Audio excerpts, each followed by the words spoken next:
आपका हेल्थ मंत्र में स्वागत है। मैं हूं Arjun Bhagat and today we have a very special guest with us, Dharmendra Singh, a physiotherapist who is excellent and is really loved by all his patients.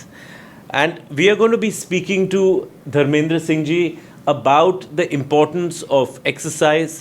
How do you heal yourself once you are hurt or you have gone through an operation?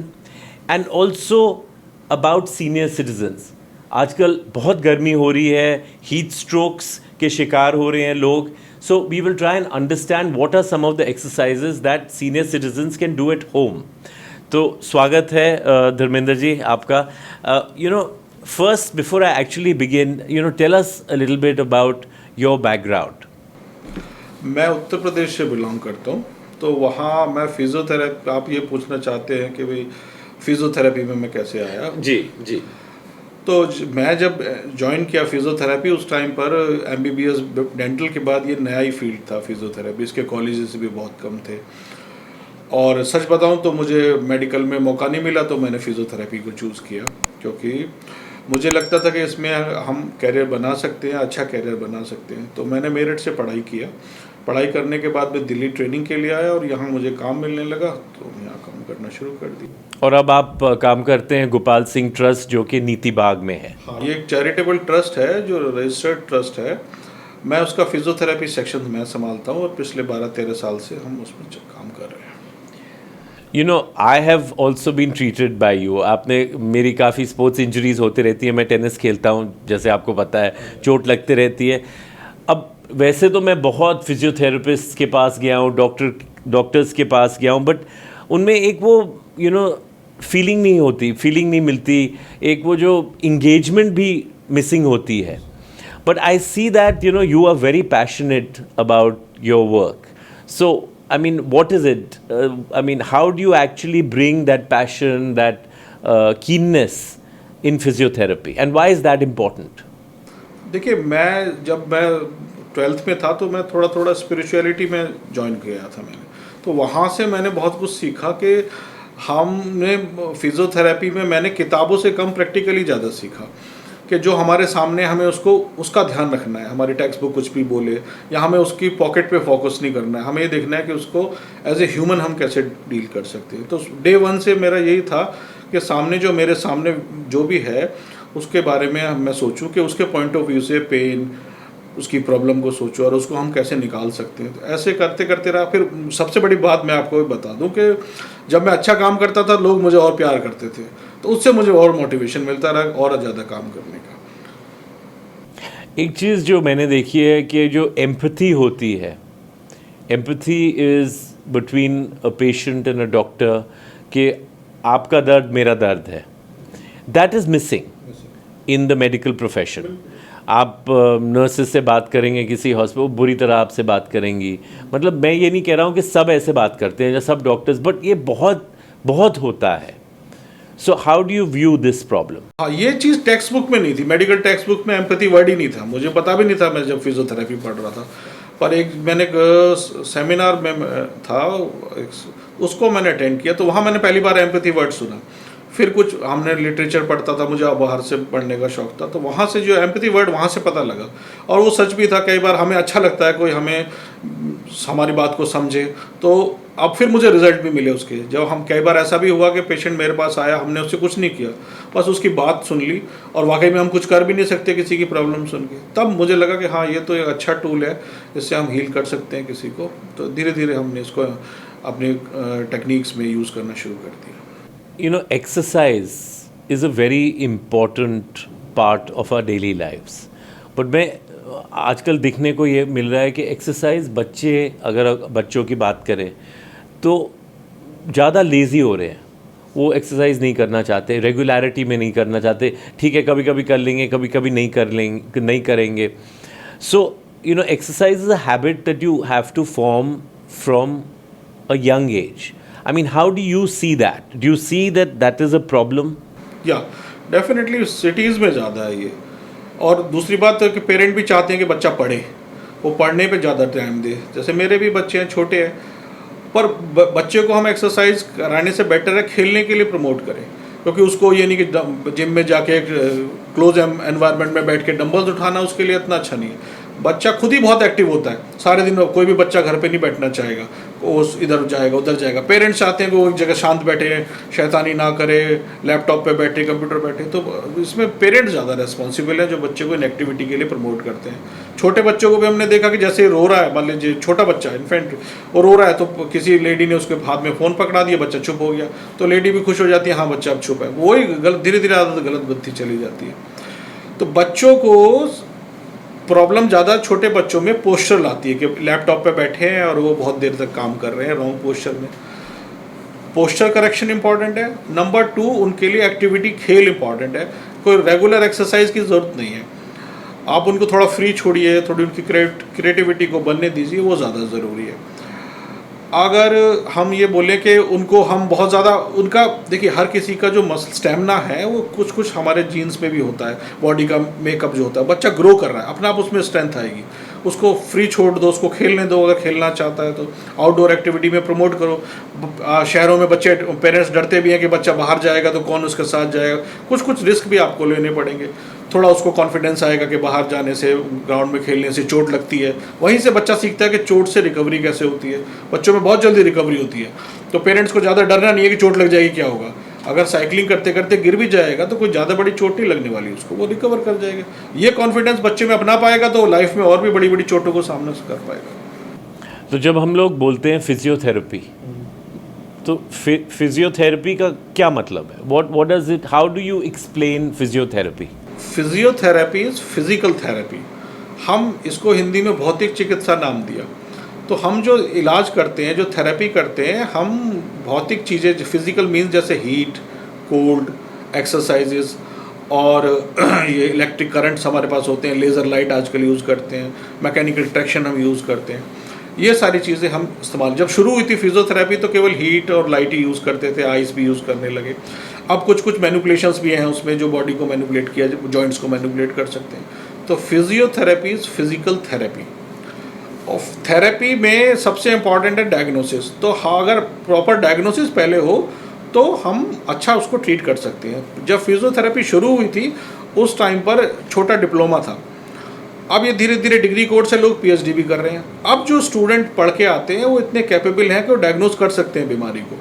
तो इसलिए मैं लोगों से ये request करूँगा कि आप physiotherapist पे विश्वास करिए। लोग ये सोचते हैं कि भाई ये थेरेपिस्ट है, डॉक्टर नहीं, ये बड़ा कंट्रोवर्सी है कि डॉक्टर हैं या नहीं है।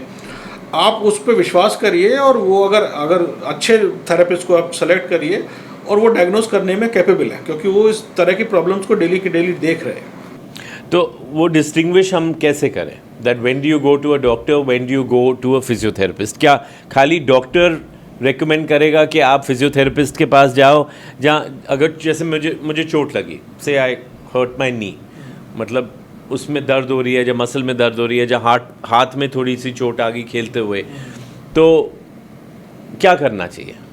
देखिए हमारे यहाँ यही मुश्किल है, ऑर्गेनाइज सिस्टम नहीं है।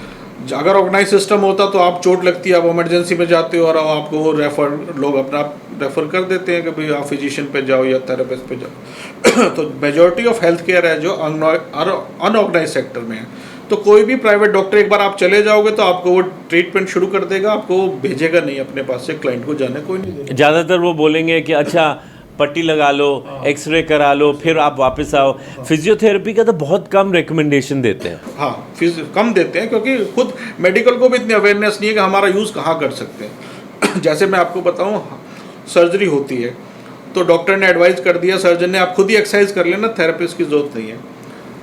नी रिप्लेसमेंट हो या कोई भी सर्जरी हो, पेशेंट इतना डरा हुआ होता है, वो हाथ पैर जब चलाता है, मूवमेंट करता है तो पेन होता है, उसको कॉन्फिडेंस ही नहीं है। जब उसके साथ थेरेपिस्ट होता है, उसको बताता है कि नहीं इतना करोगे तो दर्द होगा, थोड़ा दर्द बर्दाश्त करना है, उसके साथ कंपनी देने के लिए थेरेपिस्ट खड़ा होता है। अगर आप उसको माइनस कर दोगे तो पेशेंट अपने आप ही पूरी जो परफॉर्मेंस उसको करनी है वो नहीं कर पाएगा। तो ये प्रायोरिटी मेडिकल की है कि उनको भी जानना चाहिए। अब होता ये है कि वो सोचते हैं कि ये थेरेपिस्ट हैं, 4 साल का कोर्स करके आए हैं, हम एमडी हैं, हम एमएस हैं, हम बड़े डॉक्टर हैं, पर दोनों की ज़रूरत है भाई, छोटे आदमी की भी ज़रूरत है, बड़े आदमी की भी ज़रूरत है। पर बड़े को झुकना चाहिए, जो है ना, बड़े डॉक्टर्स को पूछना चाहिए भाई, हाँ भाई तो हम तो सर्जरी कर दिया, तुम इसको और अच्छे तो से बेसिकली आप कह रहे हैं कि the main problem is awareness. Awareness, हाँ अवेयरनेस। अगर आपकी सर्जरी हो जहाँ आपकी हड्डी टूटी है, रिकवरी हो गई है, उसके बाद आपने अपनी स्ट्रेंथ को बिल्डअप करना है, you need to go to a physiotherapist, because एक तो सुपरविजन होएगी, करेक्ट टेक्निक बताई जाएगी, और उससे वैसे भी आपकी जो रिकवरी होगी जल्दी होगा। जैसे ACL इंजरी हो गया किसी को, तो रिकवरी होने में 3 महीने लेता है। 3 महीने। ACL बताइए क्या? ACL एक नी लिगामेंट होता है बड़ा, जो आजकल में बच्चों के बहुत टूटते हैं, फुटबॉलर्स के, वो नी के मूवमेंट्स को कंट्रोल करता है। तो थोड़ी भी इंजरी हो गया, आजकल सर्जरी होती है उसकी, और कोई ट्रीटमेंट है नहीं, पर उसकी सर्जरी के बाद रिहेबिलिटेशन 3 महीने चलता है। 3 महीने अगर कोई उसको पेशेंट को, बच्चे होते हैं ज़्यादातर, यंग लोगों के ज़्यादा टूटता है, तो उसको सपोर्ट देने के लिए थेरेपिस्ट ही होता है। सर्जन ने तो सर्जरी कर दिया, उसके बाद वो फ़ोन पे भी अवेलेबल नहीं होता है। तो ऐसे में सर्जन को थेरेपिस्ट को एनकरेज करना चाहिए था, उसको एजुकेट करना चाहिए कि भाई पेशेंट को हम और बेटर कैसे रिकवरी कर सकते हैं। अब जैसे हमारे पास पेशेंट आते हैं, वो कहते हैं जी डॉक्टर ने हमें रिकमेंड ही नहीं किया, क्योंकि उनको खुद ही नहीं पता होता फिजियोथेरेपी का ज़्यादा सेक्शन उन्होंने पढ़ा है या नहीं पढ़ा या कि नहीं पढ़ा, तो इंटरेक्शन बहुत ही कम होता है, ये समस्या आती है। सो ज़्यादातर जो पेशेंट्स आपके पास आते हैं गोपाल सिंह ट्रस्ट में, उनके प्रॉब्लम्स क्या होते हैं? देखिए, मैं तो शुरू से ज़्यादातर जीरियाट्रिक पेशेंट देखता हूँ, जो डिजेनरेटिव चेंजेस होते हैं। तो geriatrics, let me explain that, means senior citizen above the age of 60। हाँ, तो हमारे पास मेजोरिटी क्लाइंट वही है, फीमेल मेल सब वही हैं, जब 60 से अबव वाले, तो उनमें ज़्यादातर डिजेनरेशन होता है जॉइंट्स में, कोई भी जॉइंट्स हो, मतलब एज के वजह से उनकी बोन्स या मसल्स वीक हो जाते हैं, जॉइंट की फ्लेक्सिबिलिटी कम हो जाती है, उनका स्टेमिना भी कम हो जाता है। And that is something that we will all face, जहाँ हमारे पेरेंट्स फेस कर रहे हैं, जहाँ कोई अंकल है, आंटी है, उनकी कोई प्रॉब्लम हो रही है, so that's a natural process. और मैं आपको बता दूं कि उसका क्योर नहीं है, उसको मैनेज करना सीखना है।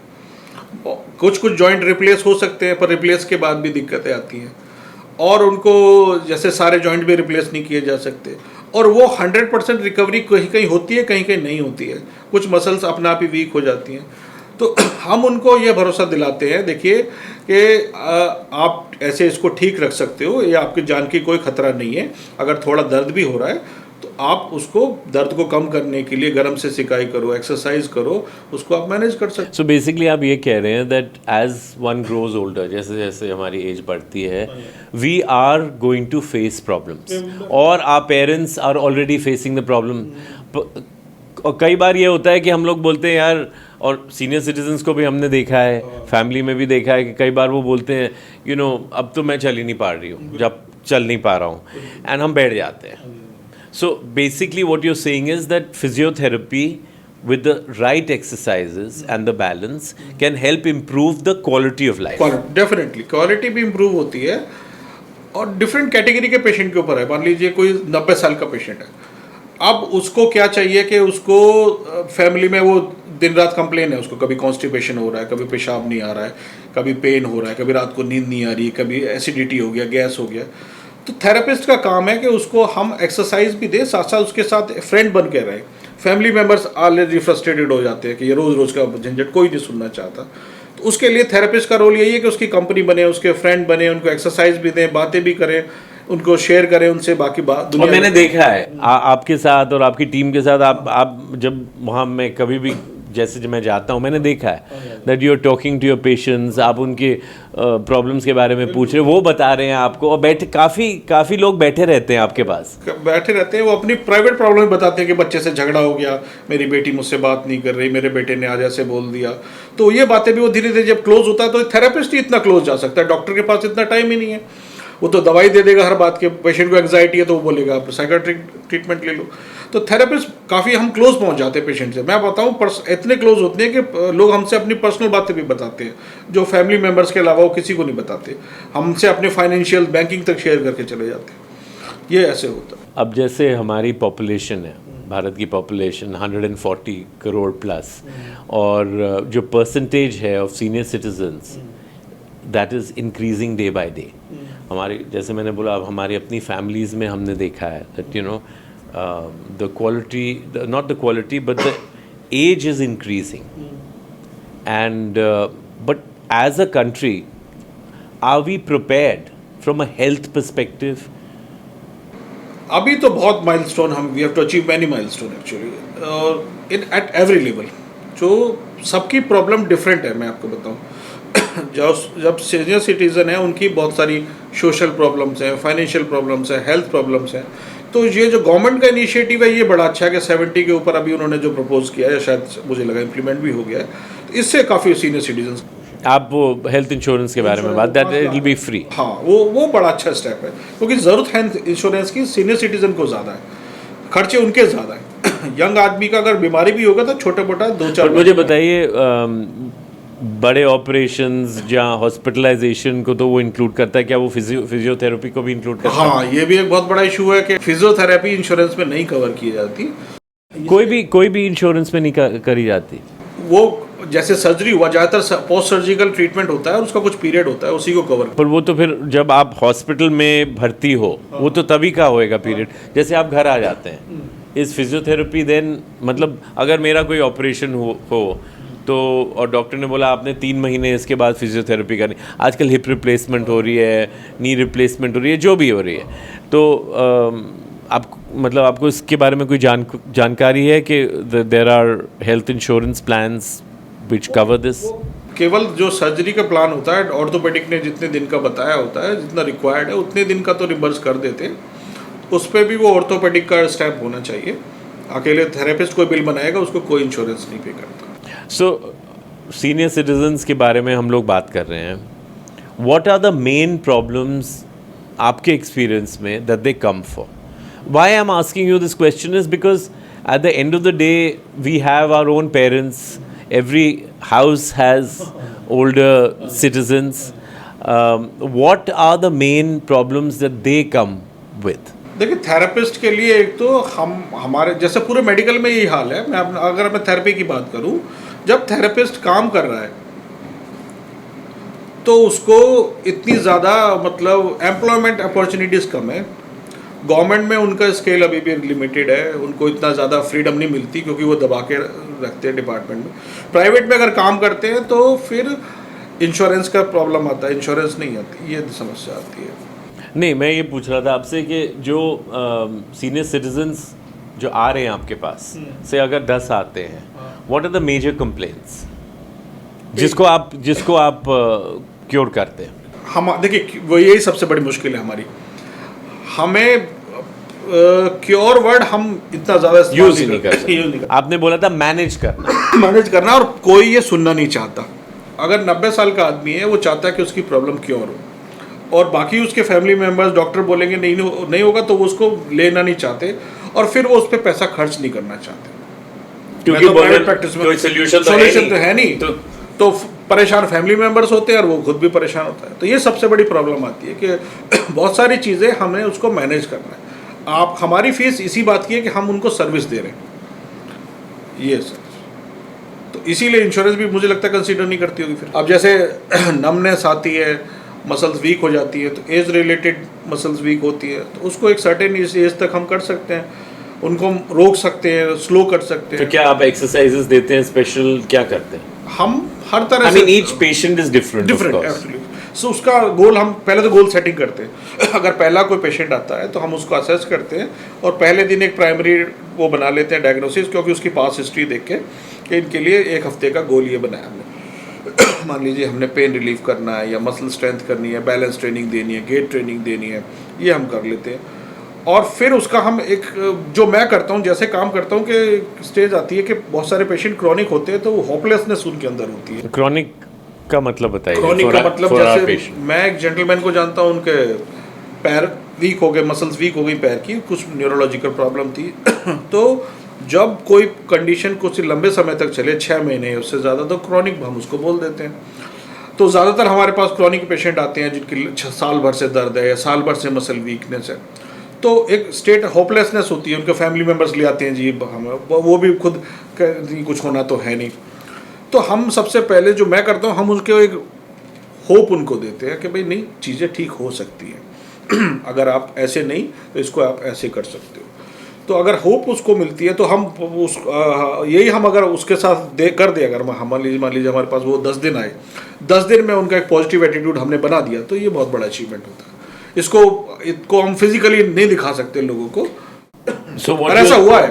what you're saying is that अगर कोई भी सीनियर सिटीजन हो and they are facing any problem, chronic problem, जैसे आपने बोला 1 साल से दर्द हो रही है और मसल वीकनेस हो जाती है, मसल डिजेनरेशन होती है, with the right advice, with physiotherapy, they can improve the quality of life, they can also strengthen their muscles. बिल्कुल बिल्कुल डिपेंड करता है। देखो, रिकवरी डिपेंड करती है कि डिजीज़ की सीवियरिटी कितनी है। मान लीजिए स्ट्रोक हो गया, एक लार्ज एरिया उसमें डैमेज हो गया ब्रेन का, तो रिकवरी स्लो होगी या फिर कोई वाइटल्स उसमें चले गए। जैसे एक जेंटलमैन है, उनको बिल्कुल बेड पे आ गए थे और मेडिकल ने बोल दिया, डॉक्टर ने, बड़े फेमस डॉक्टर, कि भाई अब इसमें कुछ नहीं हो सकता, दवाई खाओ। वो भी हो गया, पर उसके बाद वो इधर उधर जाने लगे। वहाँ लोगों ने, क्या हुआ, एक ऐसी भी इंडस्ट्री है जो आपको बोलेगी हम ठीक कर देंगे, हम ये करके वो करके, और खूब पैसे कमाती है। तो कहीं से मुझे उनका पता चला, हमने उनके बात किया, तो सबसे पहले हमने उनको ये दिया कि नहीं, ये ठीक हो सकता है, मैनेज हो सकता है, पर आपको ऐसे ऐसे करना पड़ेगा। उन्होंने धीरे धीरे उनको ये बात समझ में आई कि इसको हम, अगर ये पैर हमारा नहीं चल रहा है तो हम इस पर सपोर्ट लगा लें, और हम चले तो सही, कम से कम बेड पे तो ना पड़े।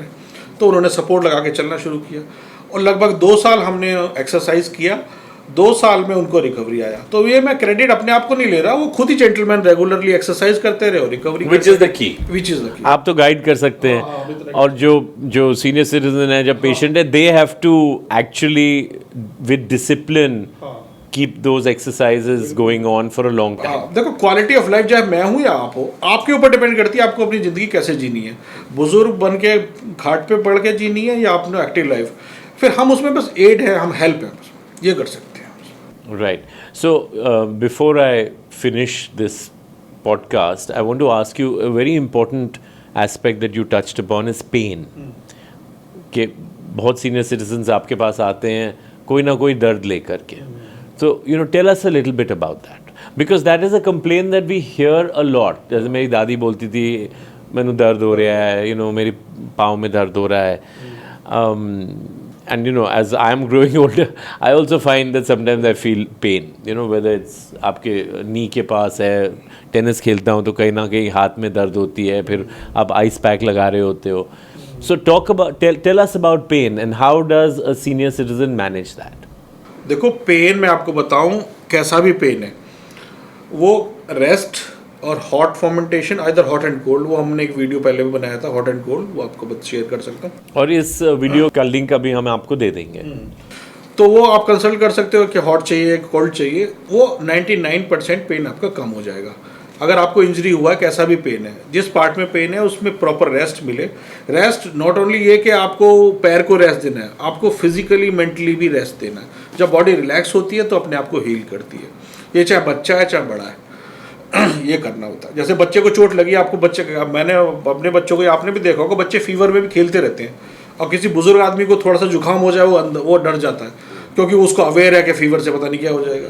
तो अपने आप को ये भी, जितना आप रेस्ट करोगे, रिलैक्स करोगे, आपकी इंजरी हील करेगी, अगर इंजरी का पेन है, और उसमें आप हॉट एंड कोल्ड यूज़ कर सकते हो। बाकी पेन ज़्यादातर आपको, कुछ पेन हम, जैसे पेन एक अलार्म की तरह काम करता है कि देयर इज समथिंग रॉन्ग, मतलब वो बेसिकली आपको वॉर्न कर रही है बॉडी के ये कुछ पोटेंशियल प्रॉब्लम है। तो आप वो डिस्कस कर सकते हो हम जैसे लोगों से, थेरेपिस्ट से, क्या भाई हमें क्या दिक्कत है, क्या नहीं है। बॉडी में एक और मैकेनिज्म है, जो पेन होगा बॉडी अपना आप उसको रेस्ट देती है। जैसे आपने देखा, लोग टेढ़े मेढ़े चलना शुरू कर देते हैं, बॉडी अपना आप टिल्ट कर देगी जहाँ से पेन होगा। तो सब कुछ सेट है मैकेनिज्म। वो वेट दूसरे बॉडी पार्ट में या दूसरे पाँव में ले लेगी। दूसरी बात, एक बड़ी इंपॉर्टेंट, वो हमने फिजियोथेरेपी में कोर्स में पढ़ लिया था कि पेन से कोई मर नहीं सकता। अगर गोली भी लगती है तो कहते हैं दर्द से कोई नहीं मरता, ब्लीडिंग से मर जाएगा, इन्फेक्शन से मर जाएगा। तो सीनियर सिटीजन को मैं सबसे पहले ये भरोसा दिलाता हूँ, अगर आपको पेन है तो लाइफ थ्रेटनिंग नहीं है, और बाकी कुछ भी हो सकता है। पेन की वजह से इनएबिलिटी, मूवमेंट नहीं करोगे तो लाइफ थ्रेटनिंग हो सकता है, पर पेन से डेथ नहीं होती। हमें बस वो फीलिंग लानी होती है कि पेन हमें मारता नहीं है। ये एक सेंटेंस को बोल के मैंने एक 90 साल के जेंटलमैन को चलना शुरू करा दिया। वो डरते थे दर्द होगा तो कहीं मुझे कुछ हो ना जाए, वो चलने लगे। जब उनको लगा कि दर्द है थोड़ा, डिजेनरेटिव पेन में एक बात और ख़ास बात होती है कि मूवमेंट के साथ ये ठीक हो जाता है। शुरू में जब आप पहले 2-3 कदम रखोगे दर्द होगा, उसके बाद दर्द कम हो रहा है तो आपको आराम दे रहा है। दूसरी बात, जैसे नी पेन के लिए लोग आते हैं, तो अगर हम उसको नी में मान लीजिए आप सर्जरी नहीं कराना चाहते, तो आप अगर वो काम मत करो जिसको नी हर्ट कर रहा है। ज़्यादा देर खड़े होते हैं लोग, किचन में खड़े हैं या फिर कहीं, तो खड़े होने से उस पर स्ट्रेस पड़ेगा, पेन करेगा। आप खड़े मत होगे, पेन ही नहीं करेगा, तो आपको पेन किलर खाने की जरूरत नहीं है। तो लोग क्या, So you adjust your life. Adjust करना पड़ेगा। With the age, one has to make so many adjustments, हाँ. and keeping our body in good health is also very, very important. Adjust करिए। अब जैसे हम जैसे लोगों से कहीं ना कहीं हर जगह, मैं नहीं कह रहा मैं ये काम कर रहा हूँ, बहुत लोग ऐसे होंगे जो आपको शुभचिंतक होंगे, जो ईमानदारी से काम कर रहे हैं, जो आपको अच्छे से गाइड कर सकते हैं, तो उन पे विश्वास करने से काम बनता है। Thank you so much, Dharmendra ji, for joining us on our podcast. Thank you so much, and we'll come back with another podcast on Health Mantra, and we'll invite Dharmendra ji again, because he is such an excellent physiotherapist. As I said, he works at the Gopal Singh Trust in Nitibag, so you can of course approach him, and we will give his details. And we'll see you again with another podcast, with another doctor, with another medical specialist very soon. Thank you. ऐसी ही दिलचस्प और महत्वपूर्ण health issues के बारे में जानकारी प्राप्त करने के लिए देखते रहिए हेल्थ मंत्रा।